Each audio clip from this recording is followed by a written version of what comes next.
चल मी तर चहाबरोबर खाण्यासाठी ना बटाटा भजी बनवून देते हां. तर काय करायचं, एक बटाटा घ्यायचा आणि तो व्यवस्थित तासायचा, त्याचे बारीक पातळ स्लाईस करून घ्यायची. चवीनुसार आपण मीठ घालायचं, ते व्यवस्थित सगळं मिक्स करून घ्यायचं. सगळीकडे मीठ लागलं पाहिजे सगळ्या बटाट्याच्या स्लाईसना. आणि काय करायचं, नंतर थोडंसं बेसन घ्यायचं, टोपामध्ये छोट्याशा टोपामध्ये थोडंसं बेसन घ्यायचं, त्याच्यामध्ये थोडीशी हळद टाकायची. आणि नंतर काय करायचं, त्याच्यामध्ये ना आपण मीठ टाकायचं, चवीनुसार मीठ टाकायचं.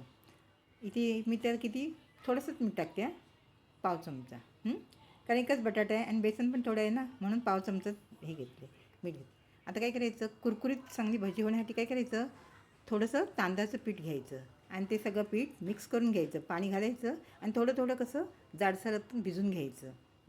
आणि आता हे बटाट्याचे स्लाईस आहेत ना, त्या पिठामध्ये अशा बुडवायच्या आणि तेलामध्ये अशा सोडायच्या, एक एक एक एक अशा सोडायच्या. व्यवस्थित सगळ्या सोडल्या, जास्त घालायचे नाही, थोड्याशाच घालायच्या, कारण परतायला नंतर मग कठीण होतं ना परत असताना, म्हणून काय करायचं, थोड्याशाच घालायच्या. तर आता हे घातल्यात मी आणि आता त्या परतते बघ, कशी छान होतात हां, पण कुरकुरीत होतात ही भजी. तू एकदा करून बघ.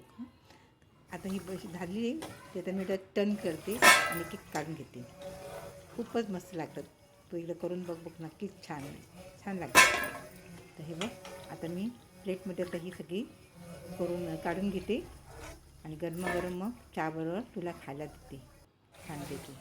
तर आता ही भजी माझी आता दुसरं तर होती राहिलेली ना, ती पण भजी केली आहेत बघ, छान झालीत. तुला आवडली असेल लाईक कर. धन्यवाद.